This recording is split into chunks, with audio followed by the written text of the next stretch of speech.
یوم عرفہ 9 ذوالحج کے بعد یوم النحر کا دن آتا ہے، جس کو 10 ذوالحج کی تاریخ سے 10 ذوالحج کی تاریخ کو یوم النحر سے یاد کیا جاتا ہے۔ یوم النحر جو ہمارے ہاں عید کا دن ہے، عید الاضحیٰ کا دن ہے، قربانی کا دن ہے، جس دن ایک سب سے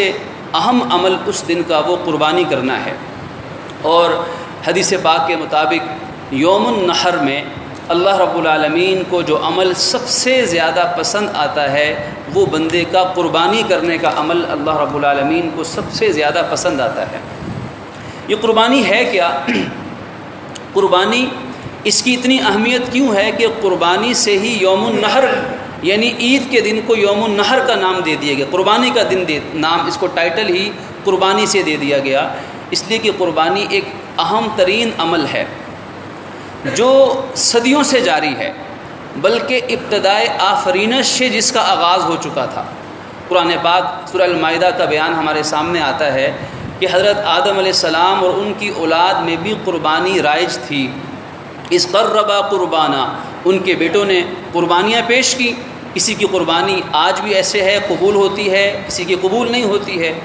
تو قبول ہونا نہ ہونا الگ چیز، لیکن قربانی پیش کی جاتی تھی۔ البتہ قبولیت کا معیار اور قبولیت کا انداز اور اس کا اظہار مختلف رہا ہے کہ ابتدائی دور کے اندر جب قربانی پیش کرنی ہوتی تھی، کسی اونچی جگہ پر اس گوشت کو یا چیز کو رکھا جاتا تھا، آگ آتی تھی، تأکلہ النار، آگ آتی تھی، سورہ آل عمران میں آیا کہ آگ اس کو اگر جلا دیتی تھی وہ چیز جل کے بھسم ہوتی تھی، تو اس کا مطلب کہ قربانی قبول ہو گئی۔ اگر آگ نے اس چیز کو نہیں جلایا، نہیں کھایا، تو اس کا مطلب کہ قربانی مردود ہو گئی۔ لیکن یہ احکامات بعد میں تبدیل ہو گئے، اور اب شریعت محمدیہ کے اندر جو احکامات ہیں وہ سب جانتے ہیں کہ قربانی کے گوشت کو کس طریقے سے استعمال کیا جاتا ہے۔ لیکن پہلے آگ کا آنا قربانی کی قبولیت اور عدم قبولیت کا معیار ہوتا تھا۔ پھر یہ سلسلہ چلتا رہا۔ حضرت ابراہیم خلیل اللہ علیہ السلام کے زمانے میں ایک وقت تک کھانا کھلانا ہی قربانی شمار ہوتا تھا، کسی کو کھانا کھلا دیا تو قربانی کا ثواب مل گیا۔ لیکن پھر وہ وقت آیا جو کائنات کا عجیب و غریب زمانہ یا وقت تھا، عجیب گھڑی تھی، کہ جس گھڑی کے بارے میں ابراہیم علیہ السلام اپنے لاڈلے اور پیارے بیٹے سے کہتے ہیں کہ اے یا بنیا انی ارا فی المنام انی اذبحک، اے لاڈلے چہیتے تجھے خواب میں ذبح کر رہا ہوں۔ وہ خواب دیکھا، انبیاء کا خواب بھی وحی ہے، سچ ہے، حق ہے۔ اس خواب کی تعمیل میں بیٹی کو ذبح کرنے کا عمل کیا، پروردگار عالم نے معجزاتی طور پر جنت سے جانور بھجوایا، جانور ذبح ہو گیا۔ اب یہ سنت ابراہیمی کہ صحابہ کرام نے پوچھا کہ قربانیاں کیا ہیں؟ فرمایا یہ ابراہیم علیہ السلام کی سنت ہے، او کما قال علیہ السلام، آپ کی قربانی جانور ذبح کرنا، یہ قربانی سنت شروع ہو گئی، اور پھر یہی رائج رہا۔ لیکن جب مشرکین مکہ کی تاریخ اٹھا کر دیکھیں اسلام سے پہلے، تو وہ بھی جانور ذبح کرتے تھے، لیکن طریقہ کار غلط تھا، نیت غلط ہوتی تھی۔ اللہ کے نام کے علاوہ غیر اللہ کے ناموں پر جانوروں کو ذبح کیا جاتا تھا، بتوں کے نام پر جانور ذبح بھی کیے جاتے تھے، جانوروں کو زندہ بھی چھوڑا جاتا تھا،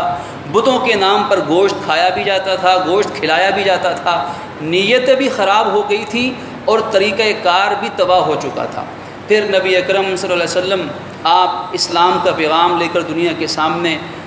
تشریف لائے، اور آپ نے انسانوں کو بتایا کہ قربانی جو سنت ابراہیمی ہے اس میں نیت کیا کرنی ہے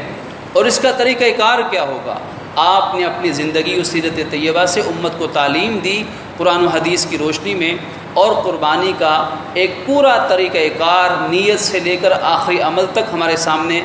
قرآن و حدیث سے ہمیں علم میں آتا ہے۔ اور حدیث میں آتا ہے کہ آپ امام احمد اور امام ترمذی رحمہ اللہ سے حدیث کو روایت فرماتے ہیں کہ نبی اکرم صلی اللہ علیہ وسلم اقام رسول اللہ صلی اللہ علیہ وسلم بالمدینہ 10 سنین یضحی، کہ آپ 10 سال مدینہ طیبہ رہے ہجرت نبوی کے بعد، اور 10 سال آپ نے ہر سال قربانی فرمائی۔ حج تو آپ نے نبوت کے اعلان کے بعد ایک ہی مرتبہ فرمایا، وہی خطبہ حجۃ الوداع کا 10 ہجری کا جو حج ہے وہ آپ کا مشہور حج مبارک، وہ تو ایک ہی تھا، لیکن قربانی ہر سال ہوئی ہے۔ اس سے یہ بھی پتہ چلتا ہے کہ ایک قربانی حج والی ہے، جو حج قران یا حج تمتع والے نے شکرانے کے طور پر وہاں قربانی کرنی ہے۔ دوسری قربانی وہ ہے جو صاحب استطاعت مسلمان نے کرنی ہے۔ ایسا نہیں ہے کہ صرف قربانی حج میں ہی ہو سکتی ہے، حج کے علاوہ قربانی نہیں ہو سکتی، ایسا نہیں ہے۔ ایک قربانی حجاج پر ہے، حج تمتع یا قران کرنے والوں پر حجاج نے کرنی ہے۔ دوسری قربانی وہ ہے جو پورے خطۂ زمین پر رہنے والے مسلمان جو کرنا چاہیں، صاحب استطاعت، صاحب وسعت، یا جو اپنی طرف سے کرنا چاہے، تو ایک قربانی وہ ہے جو حج کے علاوہ کی قربانی ہے، اس لیے کہ آپ کا حج تو ایک ہی سال ہوا ہے، لیکن قربانی مدینہ طیبہ میں پورے 10 سال آپ نے ہر سال قربانی فرمائی ہے۔ اب یہ قربانی جو ہے، جو حج کے علاوہ کی قربانی، عید الاضحیٰ کے دن کی یوم النحر کی جو قربانی ہے، یہ قربانی کس پر لازم ہے؟ تو فرمایا کہ ایک حدیث میں تو ملتا ہے، امام ابن ماجہ، امام ابو داؤد رحمہ اللہ اس حدیث کو روایت فرماتے ہیں کہ فرمایا کہ یا ایھا الناس، اے لوگو، ہر گھر کے ہر فرد پر سال میں ایک مرتبہ قربانی کرنا لازم ہے۔ گھر کے ہر فرد پر، اعلی کل اہل بیت، ہر گھر والے پر سال میں ایک مرتبہ قربانی کرنا لازم ہے۔ اب اس حدیث سے یہ بھی پتہ چل رہا ہے کہ قربانی کی جو فضیلت یا ثواب ہے وہ انہی دنوں کے ساتھ مخصوص ہے۔ جو دن ہیں 10، 11، 12، ان دنوں کے ساتھ قربانی مخصوص ہے۔ ان دنوں کے علاوہ پورے سال میں کسی اور دن جانور کو ذبح کرنا عبادت شمار نہیں ہوگا۔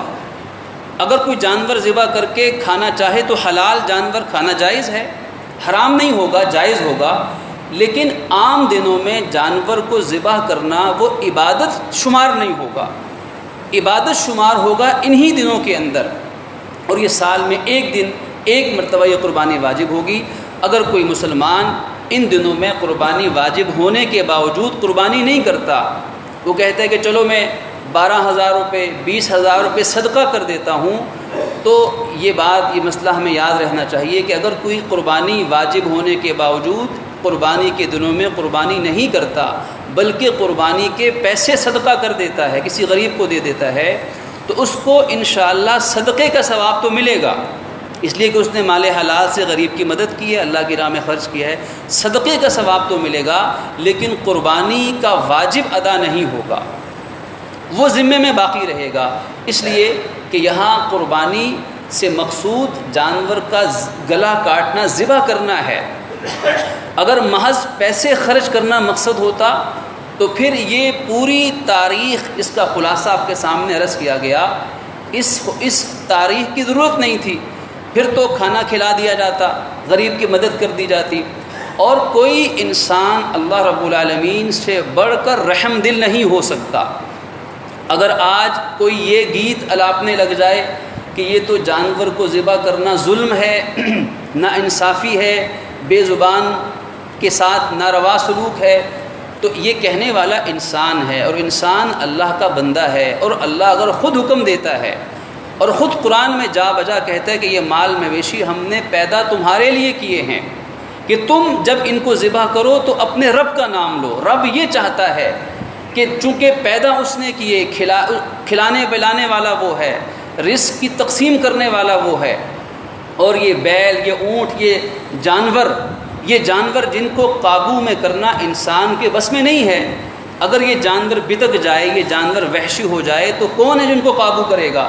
کون ہے جو ان کو آرام سکون سے سنت کے مطابق ذبح کرے گا؟ یہ تو خالق نے ان جانوروں کو انسانوں کے تابع بنا دیا ہے، انہیں پہلے پیدا کیا، انہیں اللہ نے چارہ پہنچایا، یہ پل بڑھ کے جوان، خوبصورت، موٹے تازے ہوئے، اور پھر اپنی گردنیں انسانوں کے سامنے جھکا دی، انسانوں کے سامنے لیٹ گئے کہ لو ہمارا گلا کاٹو، ذبح کرو، کھاؤ اور پیو اور عیش کرو اور اللہ کا شکر ادا کرو۔ تو خالق یہ چاہتا ہے کہ ہم نے چونکہ دیا ہے، اس لیے ذبح کرتے وقت صرف ہمارا نام لیا جائے، صرف ہمیں یاد کیا جائے، ہمارا کلمہ پڑھا جائے، اور یہ سارا شکرانہ ہماری ذات میں پیش کیا جائے۔ نہ رب کو ان کے گوشت کی ضرورت، نہ ہڈیوں کی، نہ کھال کی، نہ خون کی، یہ تو سب بندوں کے لیے ہیں، اور نہ قربانی سے مقصد گوشت حاصل کرنا ہے۔ قربانی کا مقصد گوشت حاصل کرنا نہیں ہے، وہ تو اللہ کی نعمت ہے، رزق ہے، اس لیے پھینکا نہیں جائے گا، ورنہ قربانی کا تعلق صرف جانور کے گلے کو کاٹنے یعنی ذبح کرنے سے ہے۔ جب جانور ذبح ہو گیا تو قربانی پوری ہو گئی، قربانی مکمل ہوگی، اب قربانی کا کوئی جز باقی نہ رہا جب جانور کا گلا کٹا اور جانور ذبح ہو گیا۔ یہی اللہ کو مقصود ہے، اور یہی فرمایا گیا کہ اس جانور کا جو جانور اللہ کے نام پر اس طرح ذبح کیا جائے گا، اس کا خون زمین پر گرنے سے پہلے اللہ کی بارگاہ میں قبول ہو جائے گا، اور گرنے سے پہلے قبولیت پا کر انسان کی بخشش اور ثواب کا سامان پیدا کرے گا اللہ کی رحمت سے۔ اور جب وہ جانور ذبح ہوتا ہے تو ہر آدمی اپنی اپنی جیب کے مطابق خرچ کرتا ہے، کوئی 20,000 کا لیتا ہے، کوئی 20 لاکھ کا لیتا ہے، لیکن خالق کے ہاں کس کی قربانی قبول ہوگی؟ خالق اعلان کرتا ہے کہ قربانی میں اس کی قبول کروں گا جو دل سے کرے گا۔ ایک ظاہر سے ہے کہ خوب پیسہ بھی لگا دیا، لوگوں کی داد بھی وصول کر لی، لیکن خالق نے دیکھنا ہے کہ کس کے دل میں تقویٰ ہے، اور کون محض اپنے رب کو راضی کرنے کے لیے اور اپنے رب کے حکم کی تعمیل میں اور سنت انبیاء کرام کو زندہ کرنے کے لیے قربانی کرتا ہے۔ تو قربانی کے اندر اخلاص اور تقویٰ شرط ہے، اور توحید پر یقین کامل شرط ہے کہ جب وہ جانور ذبح ہوتا ہے تو اس وقت ذبح ہوتے وقت جو تکبیر کہی جاتی، اس لیے فرمایا احادیث میں ہے کہ جب جانور جس کی طرف سے قربانی کی جائے تو اگر وہ خود کاٹ سکتا ہو تو خود ذبح کرے، اگر خود ذبح نہیں کر سکتا تو کسی ماہر سے ذبح کروائے، لیکن مستحب اور بہتر یہ ہے کہ جس کا جانور ذبح ہو وہ اس ذبح کے وقت میں موجود ہو۔ کسی کو پیسے دے دیے اور اس نے ریڈی میڈ کام کیا اور گوشت لا کے ہمیں پیش کر دیا، جائز ہے، قربانی ہو گئی اگر طریقہ سنت کے مطابق تھا، لیکن اس قربانی کی کیفیت میں جو ریڈی میڈ قربانی ہے، اس قربانی کی کیفیت میں اور اس قربانی کی کیفیت میں جس میں انسان جانور پہلے خریدتا ہے، اسے کھلاتا پلاتا ہے، وہ جانور انسان کے ساتھ مانوس بھی ہو جاتا ہے، اور کتابوں میں بڑے بڑے اللہ والوں کے واقعات لکھے ہوئے ہیں کہ وہ جانور مہینے 2 مہینے پہلے خرید لیتے تھے اور اسے خوب کھلاتے پلاتے تھے، جنگل میں بھگاتے تھے۔ صحابہ کرام کے بارے میں بھی آتا ہے کہ صحابہ کرام مدینہ منورہ میں جانور پہلے خرید لیتے تھے اور خوب خدمت کرتے، کھلاتے پلاتے، اس کو اپنے ساتھ جنگل میں دوڑاتے تاکہ خوب غذا ہضم ہو، خوب وہ موٹا فروا ہو۔ اب یہ جانور جو انسان کے ساتھ مانوس بھی ہو گیا، ظاہر ہے کہ آج کی تیز دنیا کے اندر شہروں کے اندر بالخصوص اس طرح کرنا عام طور پہ ممکن نہیں ہوتا کہ 2 مہینے پہلے آدمی جانور خرید لے، تو شریعت نے آسانی رکھی ہے، گنجائش ہے 2 دن پہلے خرید لے تب بھی قربانی تو ہو جائے گی۔ لیکن جو مطمع نظر ہے، جو نقطہ ہے، وہ یہ ہے کہ ایک قربانی یہ ہے جس میں صرف پیسے پکڑا دیے اور گوشت پکڑ لیا، دوسری قربانی وہ ہے جس میں اس طرح جانور کو کھلایا پلایا، ساتھ مانوس کیا، اب وہ جانور انسان کے ساتھ مانوس ہو گیا ہے، اب اس کا ایک دلی تعلق بھی اس جانور سے بنا ہے، قیمتی جانور، خوبصورت، اپنی استطاعت کے مطابق، اب جانور کو اپنے ہاتھ سے ذبح کرتا ہے، اور اگر خود ذبح نہیں کر سکتا تو جانور کو ذبح ہوتے دیکھتا ہے، وہاں موجود ہوتا ہے۔ اگر خواتین ہیں تو سنت فاطمی یہ ہے حضور کے حکم پر کہ خواتین بھی اس قربان ہونے والے جانور کے قریب موجود ہوں، اگر پردے کے مسائل ہوں تو پردے کی اوٹ میں رہیں، لیکن اس جانور کو ذبح ہوتے دیکھنا، اس کے ذبح کے وقت موجود رہنا، اور اس وقت جو اللہ کا نام لیا جائے اس کو سننا اور مستحب دعائیں پڑھنا، اس میں جو کیفیت حاصل ہوتی ہے وہ عام ریڈی میڈ قربانی کے اندر نہیں ہوتی، کیونکہ جب وہ جانور ذبح ہوتا ہے تو صرف جانور ذبح نہیں ہوتا بلکہ انسان کی خواہشات بھی ذبح ہو جاتی ہیں، اس لیے کہ قربانی کو سنت ابراہیمی کہا جاتا ہے۔ تو کیا صرف جانور ذبح کرنا ہی سنت ابراہیمی تھا؟ نہیں، بلکہ اگر سنت ابراہیمی ہم زندہ کرنا چاہتے ہیں تو اس سنت ابراہیمی کی اصل روح تو یہ تھی کہ آپ تو اپنے بیٹے کی گردن پہ چھری چلا رہے تھے، آپ کی قربانی تو بیٹے کی قربانی تھی، وہ تو مینڈھا جانور تو اللہ کی طرف سے آ گیا غیبی امداد کے طور پر، لیکن اصل چھری تو بیٹے پہ چلی ہے، اور بیٹا بھی دعاؤں سے مانگا ہوا۔ سب سے قیمتی متاع بڑھاپے کے اندر اپنی اولاد ہوتی ہے اور بیٹا ہوتا ہے، اس اولاد کی گردن پہ چھری چلانا، اس سے بڑی کوئی خواہش نہیں تھی جو کبھی کائنات میں ذبح کی گئی ہو۔ پوری انسانی تاریخ کے اندر کوئی اس سے بڑی خواہش دکھا دے کہ اپنے ایسے لاڈلے چہیتے بیٹے کو فبشرناہ بغلام حلیم، جس کی تعریفیں اللہ کرتا ہے، ایک بیٹا کسی کی گود میں آتا ہے، دنیا والے تعریفیں کرتے ہیں کہ بڑا خوبصورت ہے، چاند سا چہرہ ہے، بڑا مبارک ہے، ماں باپ بلائیں لیتے ہیں، دنیا تعریف کرتی ہے۔ ایک بیٹا وہ ہے جب گود میں آتا ہے تو دینے والا خود تعریف کرتا ہے۔ فبشرناہ بغلام حلیم، رب تعریف کر رہا ہے۔ تو ایسے بیٹے کے پہ چھری چلانا یہ کائنات کی سب سے بڑی خواہش پہ چھری چلانا ہے۔ تو سنت ابراہیمی صرف جانور پہ چھری چلانا نہیں تھی، بلکہ سنت ابراہیمی اپنی تمام خواہشات کو بھی حکم الہی پہ قربان کرنے کا نام ہے، اپنے غصے کو حکم الہی پہ قربان کرنے کا نام ہے، اپنی محبت کو حکم الہی پہ قربان کرنے کا نام ہے، اور اپنے دوستی اور دشمنی کو حکم الہی پہ قربان کرنے کا نام ہے، اپنے ہر طرح کے دنیا کے مفاد کو اور ہر طرح کے دنیا کے نفع کو اور ہر طرح کی دنیا کی راحت اور آسائش کو حکم الہی پہ قربان کرنے کا نام سنت ابراہیمی ہے۔ محض جانور ذبح کرنا یہ سنت ابراہیمی کی شکل تو ہے، نقل تو ہے، لیکن روح تب پیدا ہوگی جب اس قربانی کے فلسفے کو بھی سمجھا جائے گا۔ اور فلسفہ کیا ہے؟ کہ رب کی توحید پر ایسا یقین کامل ہو، اس رب سے ایسا گہرا تعلق ہو کہ اس کے حکم پر اور اس کے نبی کی سنت پر اپنا سب کچھ تن من دھن قربان کرنے کا جذبہ ہو۔ رب سب کچھ قربان نہیں کرواتا، انسان ڈرتا ہے کہ اچھا اللہ کے حکم پہ سب کچھ قربان کر دوں، ان صلاتی و نسکی، میرا سب کچھ مرنا جینا زندگی مال اولاد کاروبار سب قربان کر دوں گا۔ تو اگر ہم تاریخ انسانی کا مطالعہ فرمائیں تو یہ چیز ہمارے سامنے بڑی واضح ہوگی کہ رب بندے کو چیزیں قربان نہیں کرنے دیتا۔ رب نے تو ہر موقع پر انسان سے امتحان لیا ہے، انبیاء کرام علیہ السلام نے امتحان دیے ہیں۔ ابراہیم علیہ السلام کی ساری زندگی تو امتحانات میں گزری ہے، قربانیوں میں گزری ہے، لیکن ہر موقع پہ رب نے قربانی کا جذبہ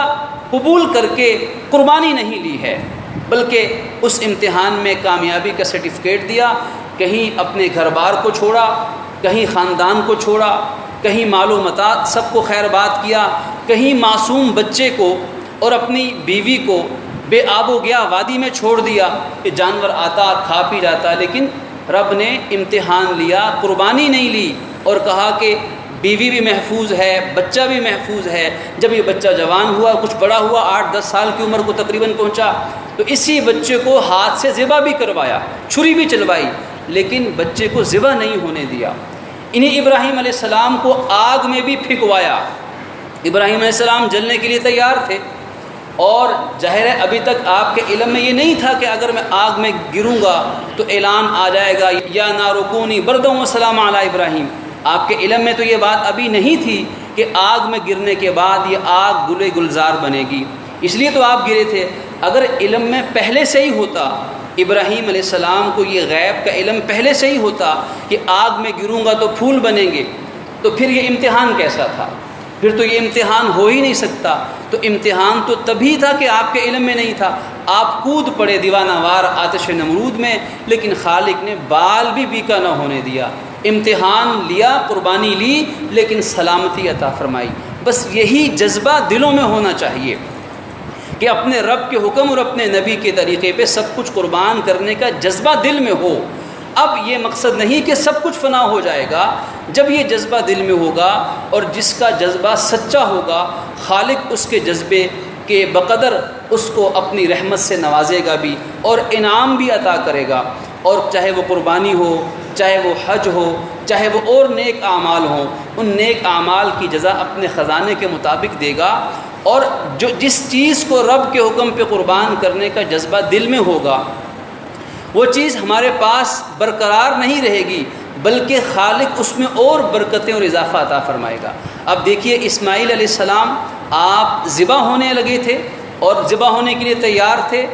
بیٹے کا بھی پورا یقین تھا کہ ذبح ہو جاؤں گا، اور چاہت تھی کہ حکم خداوندی پورا ہو جائے، اور والد عظیم باپ اور عظیم بیٹا دونوں کی یہ نیت تھی، لیکن خالق کے نام پہ ذبح ہونے کا عمل تو پیش آیا، کوشش تو کی، لیکن خالق نے بیٹے کو سلامت رکھا، جوان کیا، اولاد ہوئی، اور کیسی نسل بڑھی ہے آپ کی کہ ایک اسماعیل علیہ السلام کی اولاد میں ایک ہی نبی و رسول آئے،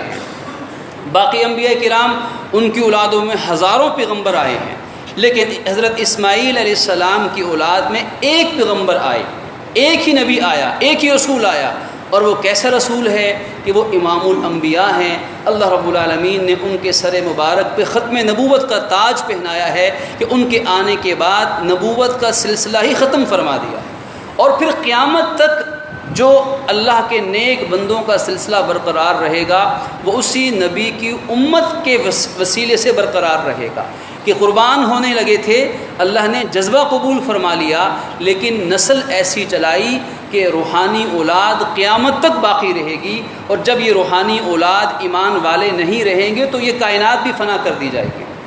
تو رب جذبے کو دیکھتا ہے، رب کو نہ خون ضرورت ہے، نہ روپیہ پیسہ، نہ مال اور جان، وہ تو دل کے جذبوں کو دیکھتا ہے۔ تو یہی جذبہ قربانی کے ذریعے سے امت مسلمہ میں پیدا کرنے کی ضرورت ہے۔ اللہ رب العالمین محض اپنی رحمت سے، اپنے فضل اور احسان سے ان ایام کو ہمیں سنت کے مطابق گزارنے اور 9 ذوالحج کا روزہ رکھنے اور عید کی رات کی عبادت کرنے اور قربانی کو اسی طرح اخلاص و سنت کے مطابق انجام دینے کی توفیق عطا فرمائے۔ وآخر دعوانا ان الحمد للہ رب العالمین۔